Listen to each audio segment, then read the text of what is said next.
கவிஞர் பாரதியார். இவர் கவி பாடுவதில் அனைவரையும் வென்றவர். ஆகவே மகாகவி என அழைக்கப்படுகிறார். சுப்பிரமணியன் என்பது இவர் பெற்றோர் சூட்டிய பெயர். பாரதி எனும் பட்டத்தை தமது 8 வயதில் எட்டயாபுரம் மன்னனிடமிருந்து பெற்றார். தூத்துக்குடி மாவட்டத்தில் எட்டயாபுரம் என்னும் ஊரில் 11/12/1882 அன்று பிறந்தார். இவர் மகாகவி மட்டுமின்றி விடுதலை போராட்ட வீரரும் ஆவார்.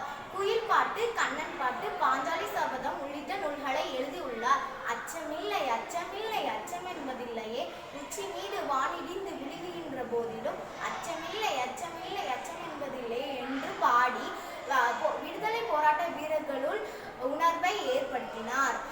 சாதி மத பேதமின்றி அனைவரிடமும் அன்பு காட்டினார்.